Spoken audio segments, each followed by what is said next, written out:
The Ottoman Harem is often remembered as a place of beauty and luxury, where women lived surrounded by jewels, silks, and the power to whisper into the ear of the Sultan. Popular culture paints them as queens of desire, powerful figures in a palace filled with endless pleasure. But the truth behind those walls was nothing like the fantasy. The harem was not a paradise, it was a prison. It was not freedom, it was captivity. The women inside were not queens, they were property. So here is the real question. What was the actual fate of the women who lived in this world? What happened to the thousands of concubines brought into the palace, stripped of their pasts, and forced into a system where survival meant obedience, silence, and submission? The answer is darker than any movie has ever shown, and it will change the way you look at one of history's most famous empires. From the very beginning, the story of a concubine started with tragedy. Few of these women entered the harem by choice. They were taken. Raiding parties swept through villages, capturing young girls from the Caucasus, the Balkans, North Africa, and even as far as Eastern Europe. These girls were dragged to slave markets, where their value was judged by their youth, their beauty, and their obedience. Families were torn apart, languages and cultures erased in an instant. For the empire, this was a well-oiled machine of human trafficking. For the girls, it was the end of everything they had ever known. Once purchased or seized, the long journey to the palace began. Some never survived the trip. The conditions were brutal. Those who did survive were delivered into the massive imperial complex, their futures sealed by chains that could not be seen, but were just as binding. Their names were taken away. New names were given, often in Turkish or Arabic, so that every piece of their identity could be rewritten. By the time they stepped inside Topkapi Palace, they were no longer daughters, sisters, or wives. They were possessions. Inside the harem, the struggle for survival was constant. Every day was filled with rules, rivalries, and fear. The hierarchy was rigid. At the very top stood the Valid Sultan, the mother of the reigning Sultan, who wielded more power than any concubine could dream of. Beneath her, favorites and wives competed for influence, while the lowest-ranked concubines lived in quiet despair, waiting for a chance to be noticed or discarded. Jealousy and betrayal were everywhere. A single misstep, a whispered accusation, or a moment of defiance could bring punishment that was swift and merciless. Beatings were common. Isolation was used to break spirits, and worst of all, disobedience could mean death. Concubines knew that the Sultan's will was absolute, and his guards enforced it without hesitation. Fear was woven into every moment, every glance, every breath. And yet, the nightmare did not end there. Even within this carefully controlled world, medical horrors awaited them. Medical care inside the harem was anything but care. These women were seen as tools of pleasure and power, not as human beings. When a concubine became pregnant, her fate depended on whether the Sultan wanted the child. If the pregnancy was unwanted, the methods to end it were brutal. Midwives and palace physicians used crude techniques that caused immense pain and often left lasting damage. Sometimes, poison was slipped into food or drink to force a miscarriage. The suffering was kept secret, hidden behind the walls. But it was no less real. Childbirth was another ordeal. Without proper sanitation or modern medicine, many women died giving birth. Those who survived were not guaranteed joy, because infants were often seen as threats to the balance of power. If the Sultan feared that too many heirs could cause instability, infants were quietly removed. Some were drowned, others were smothered. These acts were whispered about, never spoken openly, but every concubine knew they could happen. Living with that knowledge was its own form of torture. For those who managed to endure, life inside the harem was filled with endless tension.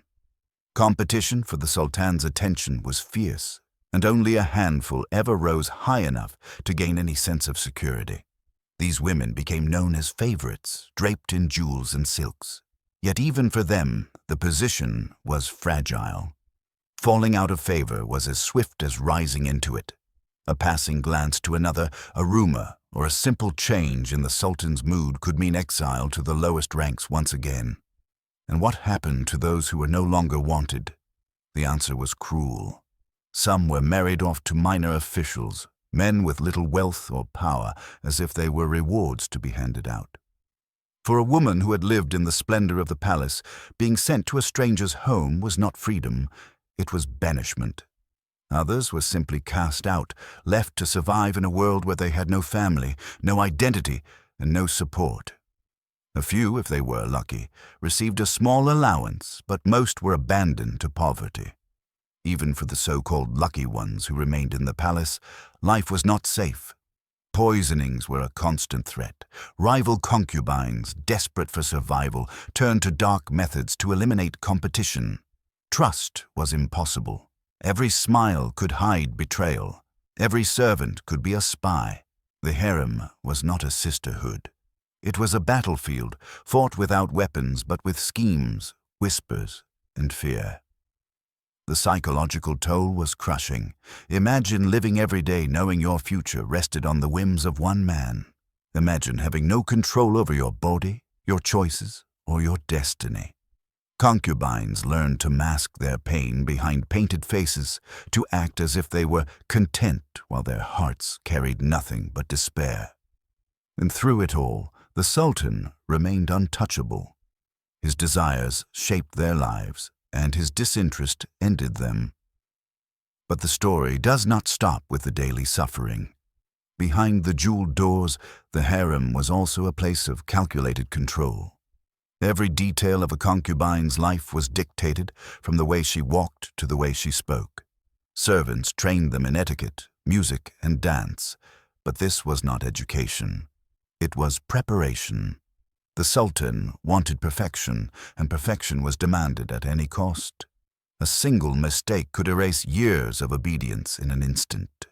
The hierarchy within the harem added another layer of torment. At the top was the Valid Sultan, the Sultan's mother. Her authority was absolute, and she often decided which concubines were allowed near her son. Her approval could mean survival, and her wrath could mean death. Below her were the favorites, women who had captured the Sultan's eye. They enjoyed luxuries, but they also bore the greatest risks. If they produced a son, their influence could rise. If not, their fall could be swift and merciless. And below them, the lowest concubines lived almost invisibly, their lives reduced to waiting, hoping, or simply enduring. This system created a constant state of war, not with weapons, but with ambition. Rumors were weapons, smiles were traps. Betrayal was survival. Even friendships were fragile because in the end, every woman knew that only a few could climb to safety, and the rest would be crushed beneath the weight of failure. In rare cases, a concubine who gave birth to a son who later became Sultan could ascend to the rank of Valide Sultan herself. But this was the rarest of fates, a miracle compared to the thousands who were discarded, forgotten, or buried in unmarked graves. For most, the dream of rising was nothing more than an illusion, a faint glimmer dangled before them to keep them obedient. And yet, there was another cruelty that went even deeper. Even in death, concubines were denied dignity. If a woman died inside the harem, her body was often disposed of quietly, without ceremony. Many were buried in plain graves, their names erased from memory. The empire that displayed them as ornaments in life erased them in death, ensuring they would never be remembered as individuals. The cruelty reached its peak in moments of political turmoil. If a new sultan rose to power, the harem could become a slaughterhouse. Concubines connected to rival heirs were strangled or drowned to prevent any threat to the throne. Mass executions, whispered about but rarely recorded, were carried out in silence. The very system that claimed to protect these women consumed them whenever it was convenient. For those who survived long enough to age, life was no kinder. Beauty was currency, and once it faded, so did their worth. Older concubines were often expelled from the palace, sent into a world where they had no family, no wealth, and no identity beyond the years of servitude that had stolen everything from them. Some were forced into marriages with men they had never met. Others were left with nothing, living out their final years in poverty, their stories untold and their pain unseen. The harem, which the world imagines as a paradise, was in truth a machine of control, suffering, and fear. It was designed to look beautiful on the outside, with silks, jewels, and perfumes, but its core was rotten with cruelty. Every concubine who entered those walls paid a price that cannot be measured, a price of identity, freedom, and often life itself. Even the Sultan's gaze, which seemed like the highest prize, was nothing more than another form of bondage. To be chosen meant attention, but it also meant constant risk. To be ignored meant fading into nothingness, but it was often safer. In either case, the women had no power. Their bodies, their futures, and even their children were not theirs to keep. And the most chilling truth of all was this: the harem did not need chains to enslave its women. The walls were enough. The fear was enough. The system was enough. These women were trapped not only by force, but by a world that refused to see them as human. So when history books and popular stories show the harem as a place of luxury and beauty, remember what those stories leave out. Behind every silk curtain was a woman crying in silence. Behind every jeweled necklace was a broken heart. And behind the power of the Sultan was a trail of lives reduced to shadows. The harem was not a paradise.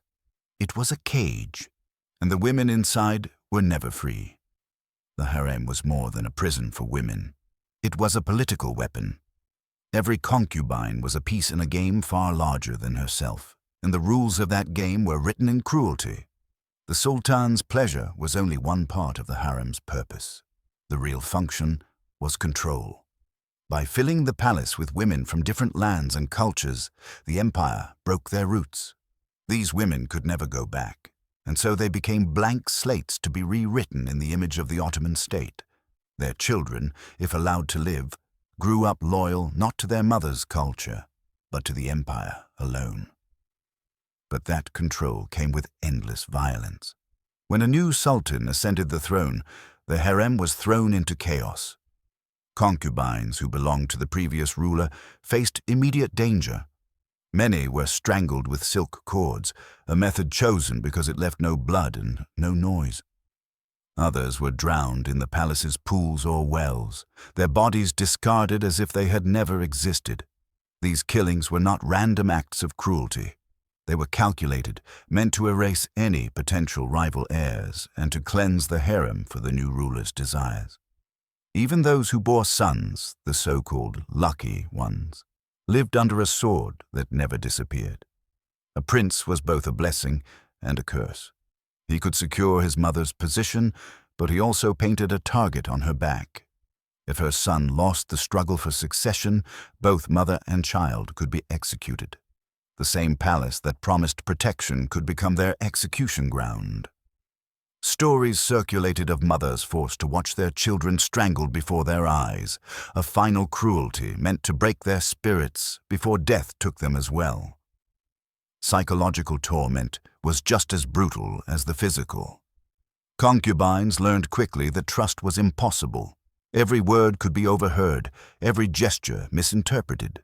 Informants lurked in every corner, and even the closest friend might betray another if it meant survival. This constant suspicion gnawed at their minds, leaving them in a state of endless paranoia. Days bled into nights, and nights into days, all marked by the same unrelenting fear, the fear of being forgotten or destroyed. And still, there were darker layers. Some concubines, desperate for any shred of influence, turned to poison and secret plots. Assassinations within the harem were whispered about, but never admitted publicly. A sip of wine, a bite of food, even a scented oil could carry death. The beauty of the palace hid a constant game of survival where every gift could be fatal. For the rare women who aged within those walls without being cast out, the decline was slow and merciless. Beauty, once their only shield, faded. Wrinkles and grey hair stripped them of value in the eyes of the Sultan and the court. Some were quietly removed to smaller chambers, forgotten by everyone. Others were expelled into the streets of Istanbul, left with nothing but memories of a gilded prison.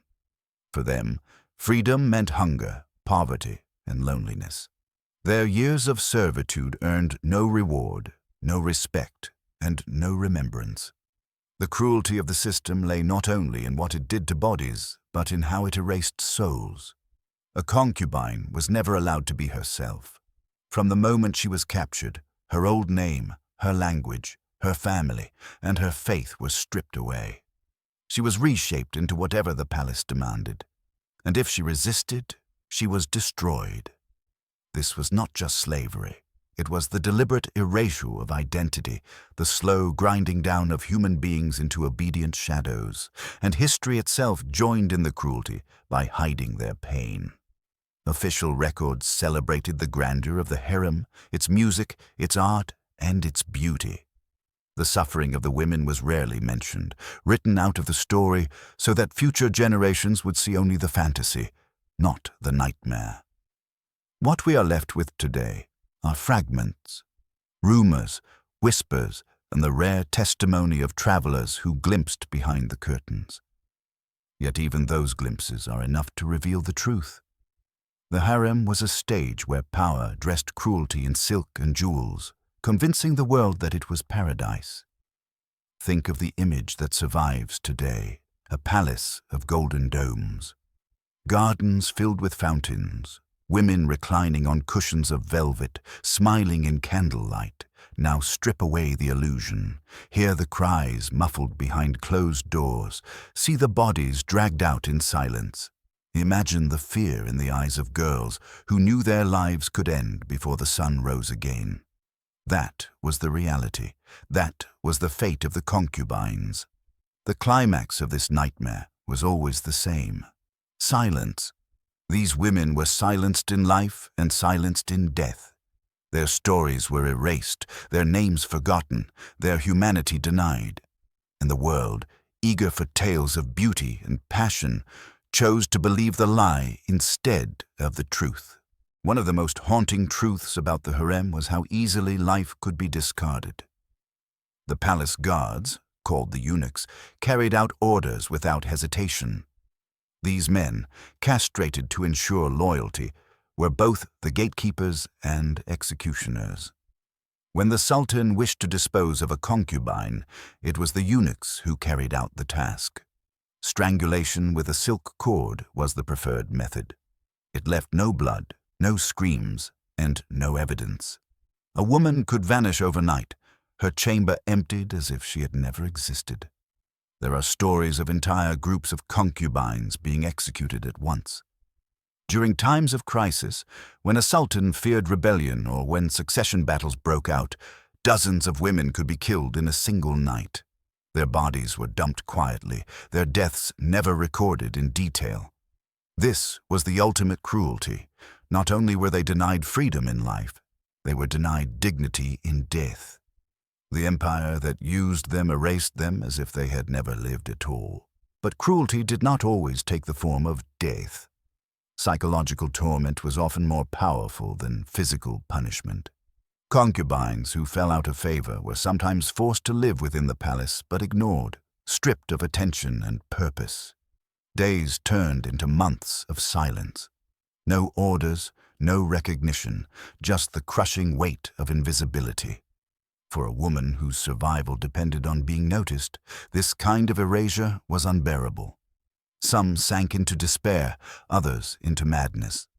The palace walls held not only prisoners, but broken spirits. The horror extended even to the children. The empire feared instability more than anything else, and that fear often turned into brutality. Princes who threatened the balance of power were strangled, even when they were only boys. Mothers who had given everything to protect their children were powerless, forced to watch as silk cords ended their sons' lives. For the women of the harem, motherhood was not a guarantee of joy. It was a gamble where the cost could be both their own life and their child's. Travelers who visited the Ottoman court sometimes caught glimpses of this hidden cruelty. They described a world of dazzling beauty on the surface, but whispered that the splendor was built on suffering. One visitor wrote of concubines who looked like flowers kept in the dark, blooming without sunlight, waiting only to wither. The comparison captured the truth perfectly. The harem's beauty was only skin deep. Beneath it lay decay. As centuries passed, the stories of these women were buried under layers of myth. Pain was replaced with fantasy. Paintings and poems turned them into symbols of desire, not victims of oppression. Even today, movies and television shows continue the lie, showing the harem as exotic, glamorous, and romantic. Few are willing to speak about the reality because it is far less comfortable to hear. The truth forces us to confront how power can twist beauty into horror and how entire systems of cruelty can be hidden behind curtains of silk. But the truth matters. These women deserve to be remembered not as ornaments in a sultan's palace, but as human beings who lived and suffered. Their silence was forced upon them. Our silence today only continues their erasure. By telling their story, we give them a voice they were never allowed to have. The resolution of this story is not simple. There is no happy ending, no moment of justice. The harem was dismantled only after the fall of the Ottoman Empire, and by then, generations of women had already endured centuries of pain. Their names are gone, their faces forgotten, but their suffering should not vanish with them. The least we can do is to strip away the illusion and see the harem for what it truly was.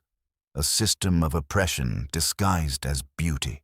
So the next time you hear the word harem and imagine gold, luxury, and desire, remember this. Behind every jeweled curtain stood women who cried in silence. Behind every gilded wall was a prison. Behind every story of romance was a truth of fear. The harem was not a dream. It was a nightmare that lasted for centuries.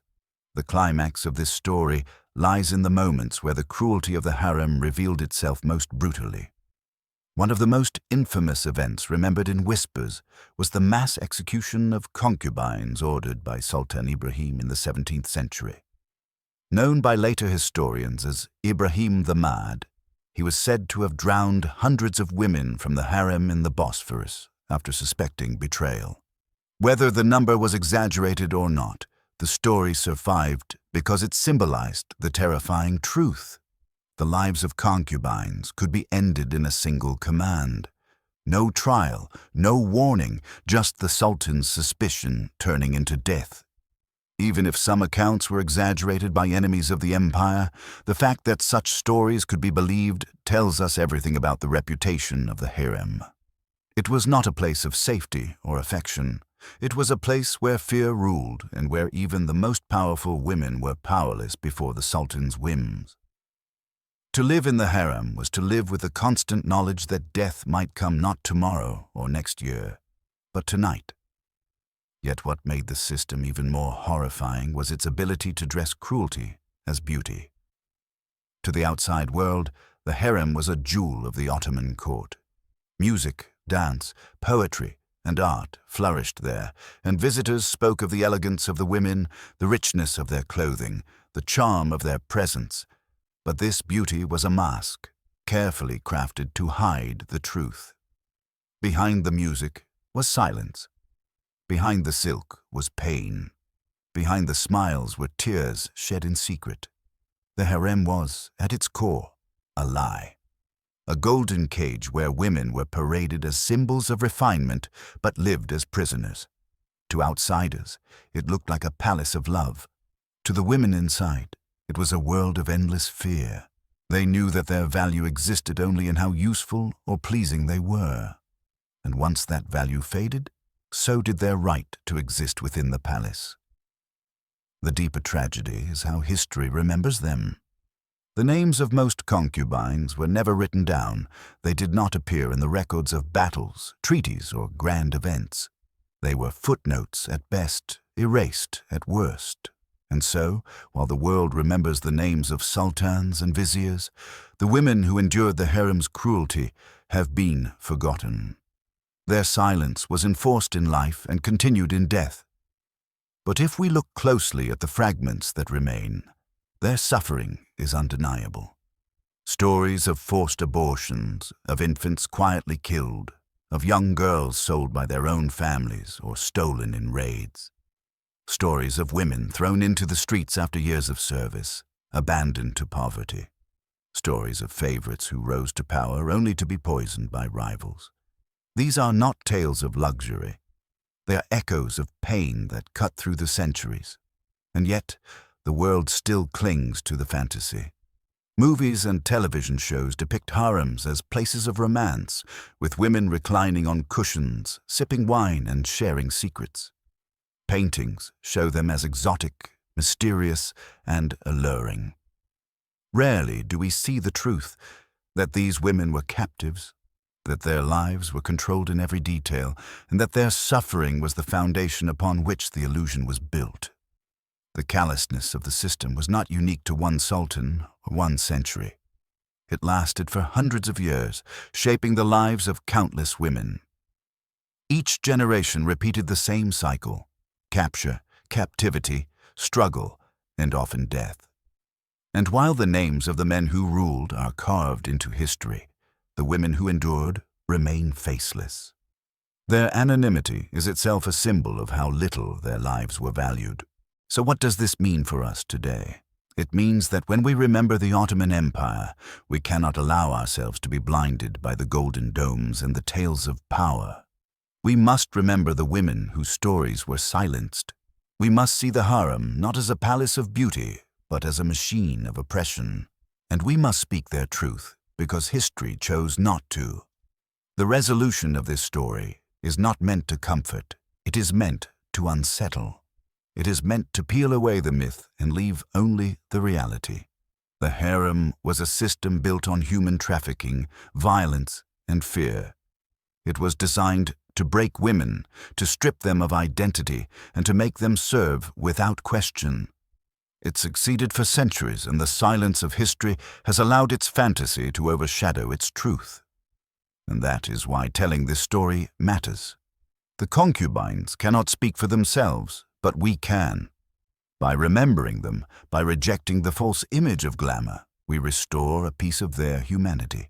We acknowledge their pain. We give them the dignity they were denied. The harem was not a paradise. It was a prison of silks and jewels, a stage where cruelty was dressed as beauty, and a world where women lived and died in silence. That is the unspoken fate of the concubines, and it deserves to be remembered. So as you finish this video, I leave you with this thought. History is often written by the powerful, but the truth lives in the voices of the forgotten. These women were forgotten once. Do not forget them again. Share their story, question the myths, and look beyond the illusions.